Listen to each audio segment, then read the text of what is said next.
Olá a todos, aqui Eduardo Meira online, batendo hoje um papo com meu querido amigo jornalista Rafael Fontana. É isso, Eduardo Meira, muito obrigado por me convidar. Hoje a gente tem assunto muito interessante aqui. A gente vai falar sobre aplicativos e também sobre empresas que você deve boicotar de qualquer forma. E também vamos falar sobre os sindicatos, que é um assunto que ficou pendente aqui. A gente queria se aprofundar um pouquinho mais. Exatamente, então daqui a pouco nós voltaremos aqui para bater esse papo sobre aquele lugarzinho lá que vocês já conhecem. Então espere-nos, aguardem-nos, por favor, vai lá, dá tempo de pegar seu copo d'água, porque a nossa vinheta só tem 10 segundos. Dá aquela curtida, E dá aquela joinha aí embaixo. Já mete o dedo aí, não vou passar a vinheta enquanto você não der essa curtida aí. Isso aí, curte aí pra gente. Obrigado, valeu, pessoal. obrigado. Aí, agora eu vi uma curtida. Aí, obrigado. Valeu, galera. Então, vamos bater esse papo logo após a vinheta.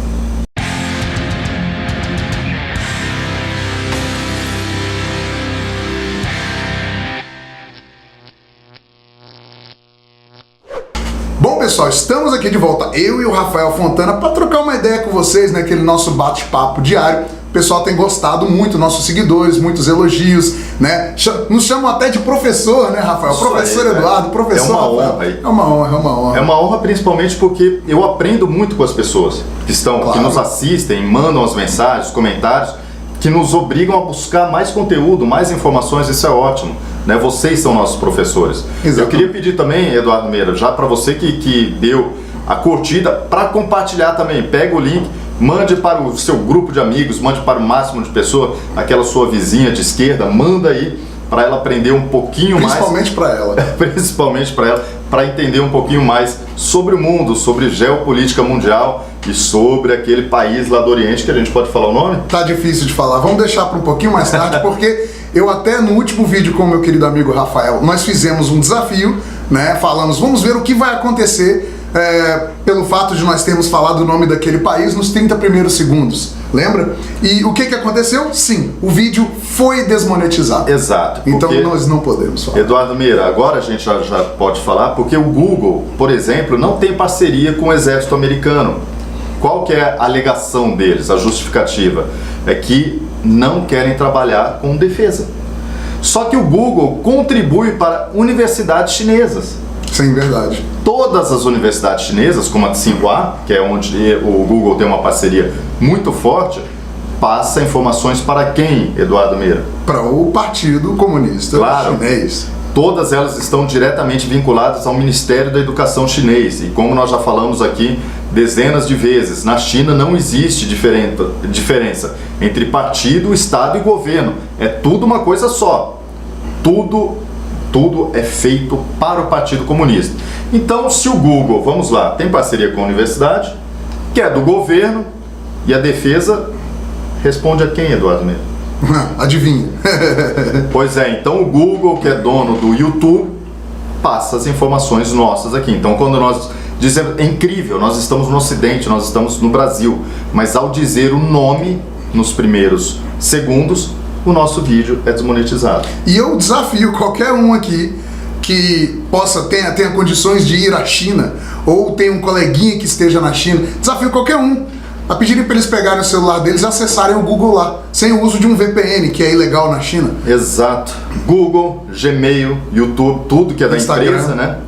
O Instagram, que pertence ao Facebook, impossível, né? O WhatsApp, o próprio Facebook. Nada disso funciona. Agora, você acessa todas as porcarias que vêm da China.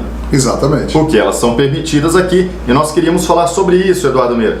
Tem um aplicativo que se tornou muito popular em vários países, e no Brasil é incrível a popularidade do TikTok, né? É chinês. Todas as empresas brasileiras ou chinesas precisam obrigatoriamente passar as informações para o Partido Comunista assim que ele pedir. Isso aí está no contrato social das empresas. Toda empresa chinesa responde ao Partido Comunista. Se ele quiser a informação sobre um cidadão, tem que passar. Exato. Sobre uma empresa, tem que passar. Sobre governo, é obrigado. Então, não use o TikTok. Agora tem um outro que está crescendo, Eduardo Meira, e as pessoas não sabem que é chinês. Então, olha, TikTok, não use, apague. E outra, ele rastreia o seu celular a partir, mesmo que você não criou uma conta, se você baixou o aplicativo no seu celular, ele já está pegando todos os seus dados. Exatamente. E eu vou até aproveitar para fazer a palavra do dia, né? Que a palavra do dia é Kwai. Kwai significa rápido. Então, esse, inclusive, é o nome, né? É a origem do nome desse aplicativo que o Rafael tá falando, que eles colocaram um W na frente, tá? Porque Kwai se escreve com U em pinyin, né? Que é a ocidentalização da escrita chinesa, para exatamente os ocidentais entenderem. E então é Kwai com U. Mas eles colocaram esse W justamente para internacionalizar de uma forma muito inteligente a palavra, porque com Kwai com W você não vai saber que isso é uma palavra chinesa, né? Porque a China não coloca KWAI, eles não usam essa grafia. No entanto, a Coreia usa. O Japão fica familiar para os coreanos, fica familiar para os japoneses e para os ocidentais. Então também é um truque ali, Rafa, para eles inocularem esse aplicativo no mundo, tá? Sem o mundo necessariamente relacionar esse aplicativo com a China. Então o aplicativo é Kwai, e aqui no Brasil, para piorar a situação, traduziram o aplicativo como Kawaii. As pessoas falam incontrolável, né, Eduardo Meira? A pessoa, o brasileiro, ele não consegue enxergar aquilo como Kwai. Então ele vai acabar pronunciando a letra K e depois o A, então fala Kawaii. Mas o nome aqui, a origem, né, é Kwai Show, que seria mão rápida, né? Kwai Show, mãozinha rápida, exatamente. Então, esse aplicativo, ele é chinês. Agora, existem algumas propagandas na internet de pessoas que sequer sabem que se prestam a esse serviço. Não podemos nem dizer que são idiotas úteis, porque eles não sabem de onde que veio o aplicativo, mas dizendo para você ganhar dinheiro com isso. Isso é uma estratégia da empresa que não vale a pena, Eduardo Meira. Você está arriscando, você está entregando seus dados, você está trazendo riscos para o país. A cada 10 reais que você ganha, aí você pode ter certeza que essa empresa chinesa ganha 100, 200. Você está gerando dinheiro e tráfego para os chineses, para o Partido Comunista. Não no Brasil, não vale a pena, não caia nessa. Ganhe dinheiro com coisas brasileiras e não chinesas, Eduardo Meira, porque o preço no futuro é muito caro, né? Hoje você paga com uma pandemia mundial. É esse o preço de você ficar comprando produtos chineses. Pare, boicote, não compre nada que venha da China. Perfeito, Rafa. É só você ver pela tradução literal do nome do aplicativo, né? Que é Kwai Show. Kwai Show significa mão rápida, né? Que ele quer dizer o quê? Que vocês faz um negócio ali rapidinho, faz uma sketchzinha, né? Um videozinho rapidinho, engraçadinho, e aí você aparece igual um palhaço para os chineses ficarem rindo da cara dos ocidentais. Enquanto isso, vocês estão enchendo o bolso deles de dinheiro. E Kwai Show significa mão rápida. O que é mão rápida pra gente aqui no Brasil, pessoal? Pensa bem. Mão rápida é o Lula. Mão rápida é o Wilson Witzel. Esses são mão rápida. Né? Mão rápida, com 5 ou 4 dedos ali. Exato, mas mesmo assim é rapidinho a mão desses caras, meu irmão. Rapidinho. E aí a China faz isso aí que o Rafael tá falando. Quanto mais eles se enchem de dinheiro, mais aumenta a influência deles nos outros países, e a influência deles não é aquela influência saudável, não é aquela influência hollywoodiana, vamos dizer assim. Os Estados Unidos vendiam filmes, né? Então todo mundo assimilava aquela cultura de uma forma, vamos dizer assim, doutrinação sim, de certa forma doutrinada, mas por sua livre e espontânea vontade, você pode ou não assistir aquele filme. Agora, o que a China faz, como por exemplo está aí bastante em voga, Rafael, o caso do embaixador da Suécia, embaixador chinês na Suécia, que ele simplesmente manda mesmo censurar jornalistas e fala assim, tem um jornalista em especial que ele está perseguindo, tá? Eu não vou falar nomes, são nomes difíceis aqui, tantos aí não interessa pra gente, mas tem esse jornalista que ele está perseguindo e ele falou, se vocês continuarem dando voz para esse jornalista, ele chegou a esse ponto, continuarem dando voz para esses jornalistas, vocês vão sofrer as consequências. E aí, do Partido Democrata Cristão, se eu não me engano, lá da Suécia, eles reclamaram, lógico, né? Eles vieram a público, vieram às mídias sociais criticar o governo da China, na verdade, o embaixador que está ali em nome do governo da China. Todo embaixador, todo diplomata chinês é filiado ao Partido Comunista. Aqui no Brasil, no mundo todo. Então esse embaixador chinês, ele é do Partido Comunista. Isso aí não é informação nova. Nós sabemos há muitos anos, mas precisamos deixar claro. Não existe embaixador e diplomata chinês que não seja filiado ao partido. É uma obrigação para você chegar a esses caras. Ou seja, eles são realmente políticos, são filiados e tal. E aí, os políticos da Suécia vieram mostrar a insatisfação deles, né? Fizeram a carta de repúdio e tal, repudiaram a atitude do embaixador da Suécia, do embaixador da China na Suécia. E aí o que ele fez? Ele criticou os políticos e falaram assim, os países têm que ser cordiais e educados consigo, porque a China é cordial e educada com todos os países. Mentira. Se vocês não forem cordiais e educados conosco, vocês vão sofrer as consequências. Tudo que a China faça, qualquer carta internacional que a China mande, qualquer nota de repúdio, é sempre assim. É verdade ou mentira? Tom de ameaça. É Isso sempre são assim. Os boletins diários, né? Eu trabalhei como jornalista dentro da mídia estatal chinesa por mais de 2 anos ali, os boletins diários, principalmente da chancelaria chinesa, que são 3 chanceleres diferentes daqui, que é um, mas são 3 na China. E quem era mais agressiva era justamente uma mulher, que era para mídia não ficar atacando uma mulher, né? Mas a Hua Chunying, que é a mais agressiva de todas, todos os dias com ataque aos Estados Unidos, ao Japão, à Suécia, ao Brasil, à Itália, enfim, em tom de ameaça sempre. E eles dizem, vocês precisam aprender com a história.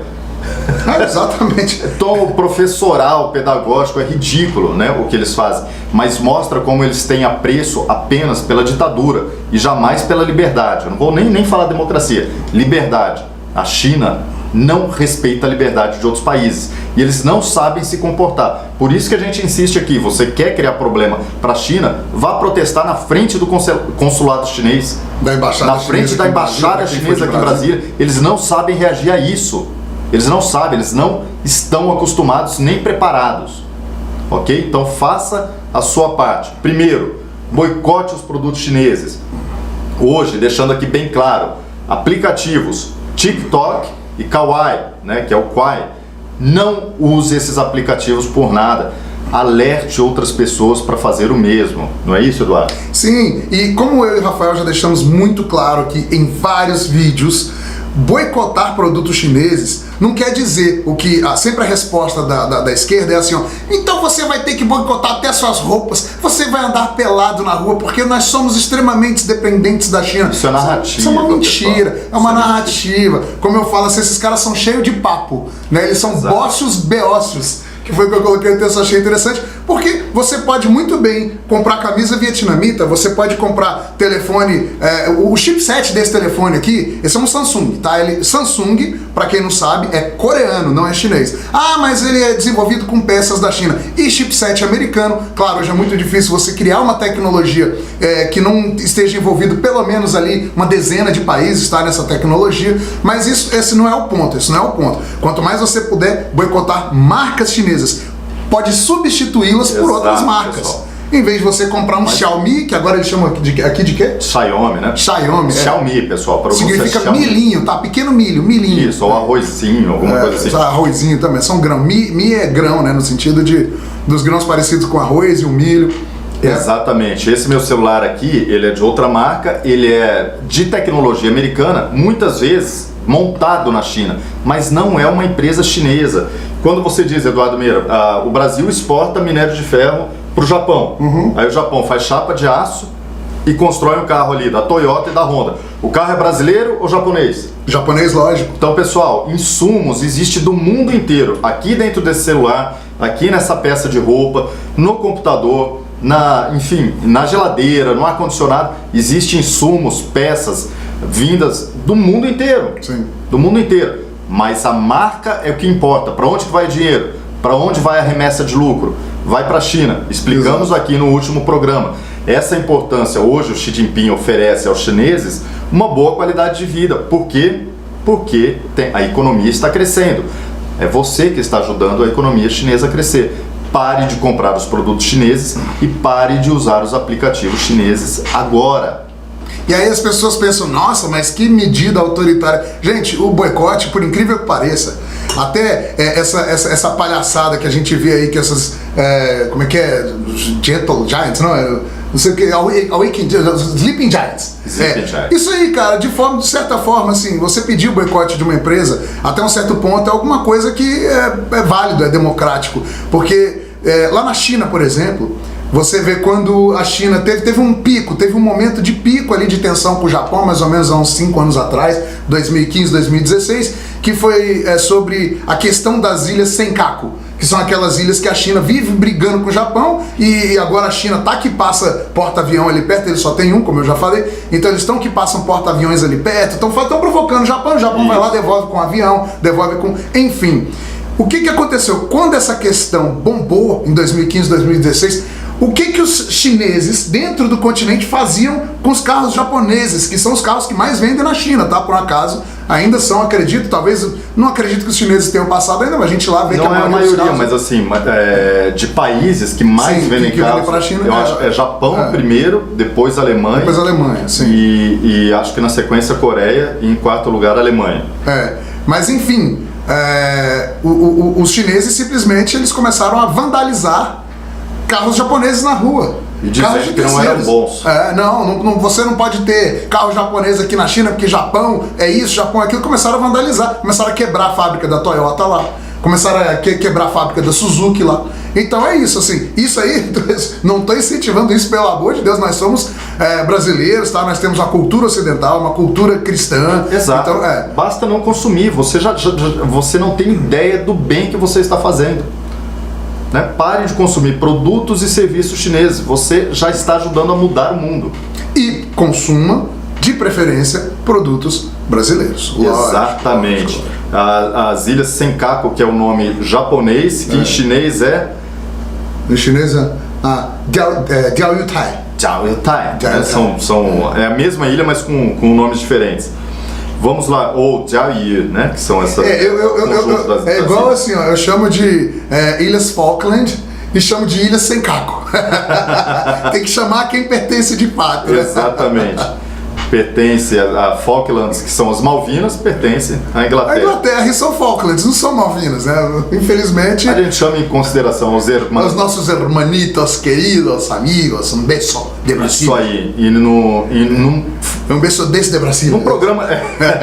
Num programa futuramente a gente vai voltar a falar sobre serviços e produtos chineses. Quais são as empresas que você deve passar longe, Eduardo? Agora tem uma questão para a gente falar dos sindicatos. Os sindicatos, porque muitos seguidores perguntam sobre os sindicatos, como funcionam lá na China, e de fato a gente só fez um en passant até agora, né? A gente não se aprofundou. Bom, os sindicatos lá na China, para começar, funciona assim, eles têm lá uma central única, né? Seria a CUT deles, que lá se chama All China Union Trades Federation, tá? Então da ACUTF. Seu nome em inglês dele. Que é o quê? Que é uma central, né? Só que essa central, obviamente, pertence ao Partido Comunista Chinês. Exato. E é considerada a maior central de trade unions, né? Que é sindicato em inglês, é considerada a maior central de trabalhadores do mundo, tá? Com 322 milhões de participantes. E são mais de 1 milhão de delegados, tá? que trabalham China fora ativos ali 24 horas para resolver questões relacionadas ao trabalho e aos trabalhadores. Agora, aí eu te pergunto, Rafael, isso é de fato um sindicato? De forma nenhuma. É um braço do governo, simplesmente. Tá?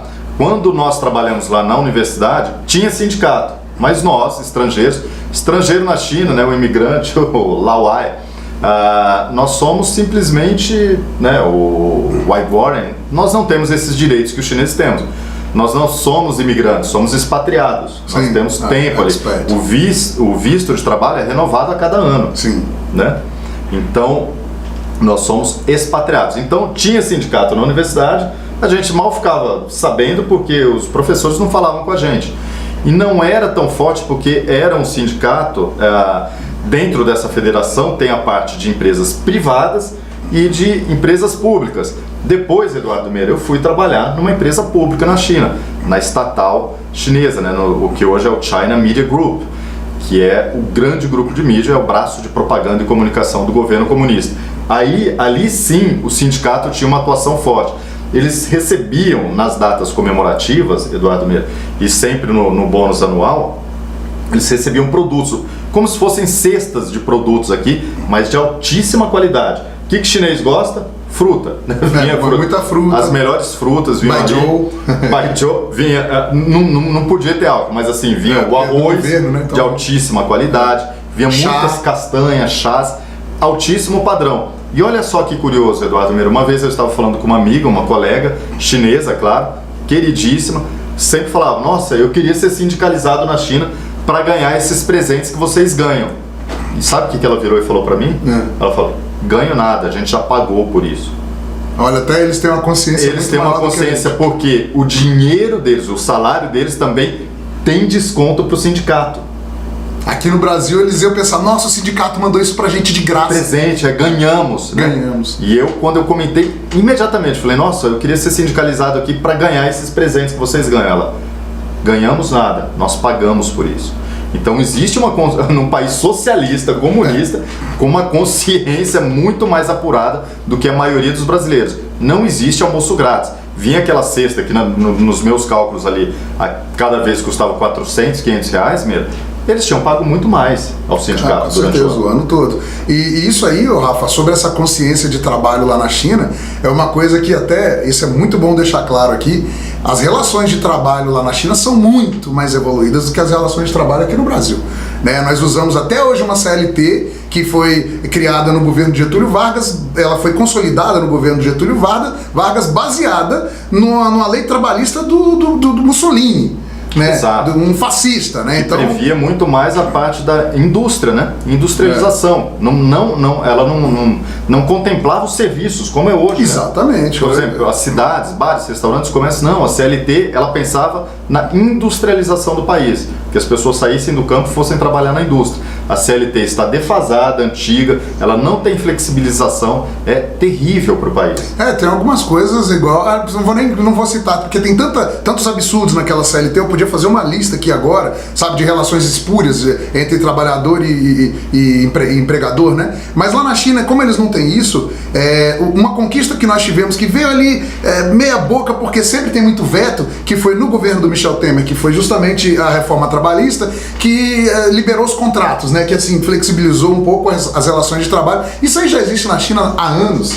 O chinês, você tem uma facilidade muito grande em contratar e em mandar embora. Por quê? Porque a China tem 1 bilhão e 400 milhões de habitantes. Se você tiver essa burocracia, essa rigidez, que é aqui no Brasil, que você, por exemplo, se você for dono aqui do fogo de chão, você tem uma pandemia, você fecha a empresa e a justiça... de demitir, mandando recontratar. Mandando recontratar, os caras vão fechar a porta, porra, é tão simples. Isso não existe nem na China. Não existe. E olha só, e o que é importante a gente falar sobre os sindicatos, né, que era porque o assunto veio à tona, foi a doação que eles fizeram para a Central Sindical aqui do Brasil. Então, quando você diz sindicato da China enviou dinheiro para o Brasil, é o governo chinês. Lógico, eles estão só que eles não estão sendo bonzinhos querendo ajudar o Brasil. Eles estão querendo influenciar. Isso aí tem um preço. Isso tem um preço que é a penetração do governo chinês dentro dos sindicatos do Brasil. E os sindicatos têm muita influência na educação. Né, Eduardo Meira? Então, o sindicato chinês, fechando aqui o assunto, ele mandou dinheiro para o Brasil, para sindicatos do Brasil. Nós somos contra, isso não deveria ser permitido, porque o sindicato da China não é uma entidade particular privada, ela é vinculada a uma ditadura. Para cobrir com marshmallow esse seu fechado aí, Rafael, eu vou lembrar como é que funciona lá na China, o jeito de ser do chinês. Casamento na China. Casamento na China, eu enfrentei uma fila, eu estava indo no casamento chinês, eu estava numa fila e eles me falaram assim... Eu não coloquei isso no livro. Você tem que colocar isso no livro, porque isso é muito interessante. Olha, porque eles falam assim, o que você faz como é que é o presente de casamento? Lá não tem presente de casamento, lá você dá dinheiro. Lá você dá dinheiro. Então eu falei assim, pô, vou dar... Primeira vez que eu fui é extremamente constrangedor. Meu amigo, eu vou dar 500 yuan, pensando assim, mó grana, né? Eu vou dar 500 yuan, cara, muita grana, legal, o cara vai gostar, vai ficar feliz. Aí, cara, eu com o dinheiro escondidinho aqui, né? Aí na hora de entrar, eu achei que a gente ia chegar lá, deixar o dinheiro numa urna, numa caixinha, em alguma coisa assim. Escondido. Exatamente. Cara, chega lá, tem uma pessoa pra receber todo mundo da fila, aí você entrega o dinheiro pra ele, qual o seu nome? Aí você fala, Eduardo, tal. Aí ela grita pro outro cara, Eduardo, 500 yuan. Aí bota o dinheiro assim no envelope. Coloca o seu nome e o valor que você... E por que eles anotam, Rafael? Porque dependendo do valor que você doou, é a retribuição que ele vai te dar, seja no aniversário, quando você se casar ou quando você se casar. Vira uma obrigação social, uma obrigação de amizade. O cara te retribuir aquele mesmo tanto quando ele for em algum evento seu, em alguma coisa dessas. Né? E você tem que, no mínimo aquilo, se eu dei 500, no mínimo 500 ele vai ter que te dar de volta de algum jeito. que o Eduardo Meira, que conhece profundamente a cultura chinesa, não sabia o que eu descobri depois, que os valores têm que ser quebrados. Que tem o final 6, o final 3, cada um tem um significado. Um é para aniversário, um é para batizado. Lembra no batizado que a gente foi e a gente deu dinheiro? Claro, eu não outro é para batizado, outro para casamento. Não, eu descobri depois de quase 3 anos na China que eu descobri que o valor tinha que ser quebrado. Quebradinho, que cada número significa. Cada número tinha um significado. Um é sorte, um é abundância, enfim. Então, são coisas que você só aprende vivendo na China. A outra situação é a do Tinkan, que nós já falamos aqui. Tinkan é quando você convida uma pessoa. Você pode só convidar, falando assim: vamos jantar hoje? Vamos, sem falar nada. As duas pessoas saem, jantam, aí no final elas brigam pra ver quem vai pagar a conta. Não, eu pago, eu pago. Agora, quando não é pagar assim, você paga, né? Não, é o contrário, eu pago. E não queira botar a mão na carteira. A gente já viu discussão de pessoa pegar o outro pelo colarinho. Sim, eles gritaram, eu vou pagar. Aqui a gente faz o que eles chamam de AA Bill, né? Que é a conta rachada. A gente sentou numa mesa e Rafa, a gente racha. AA, porque G é o bill deles, né? Aí o Rafa, eu vou rachar com eles. Lá não, lá é o seguinte, lá eles brigam pra pagar. Agora, se eu falar assim, Tinkane, eu vou tinkan você vai levar o cara pra pagar um jantar pra ele, e você vai esperar que esse cara vai te pagar um jantar no outro dia daquele mesmo nível. Exatamente. O chinês funciona assim, eles andam com o carro abarrotado de presentes no porta-mala, porque eles abrem aquele porta-mala, eles têm algum interesse com você, eles vão te dar um presente e você depois está devendo coisa para eles. É assim que funciona. Para eles não existe propina, tá? Isso não é propina, isso é cultura. Quais que são os presentes? Tem uma carne seca, desidratada num saco, tem frutas desidratadas num saco, também. Bebidas boas, baijiu e tal. E chá. E chá, e muito chá. É o que tá no porta-mala dos chineses. Normalmente eles sempre tem um presente ali pronto. Não importa se aquele presente casa com a sua personalidade ou não. Eles vão te dar um presente de alguma forma. No meu caso, eu não sei porque eles só me davam bebida, cara. Estranho isso. Não sei porquê. É isso aí. Eu ganhava muitas frutas, né? Não sei. Uma droga, olha só que porcaria. Eu preferia bebida. Olha só, pessoal, então nós estamos aqui trazendo mais conhecimento, mais informações para vocês, seja sobre assuntos culturais, temáticos, né, sobre costumes e também sobre a política e sobre a ditadura chinesa. É isso. Eu gostei do vídeo de hoje. Também gostei. Mande a sua sugestão, qual o assunto que você quer que a gente aborde no próximo vídeo. A gente vai falar com o maior prazer, né, Eduardo? É isso aí. Obrigado, Rafael Fontana. Obrigado a todos os seguidores por participar aqui de mais um programa com a gente. Muito obrigado e até a próxima. Até o próximo vídeo.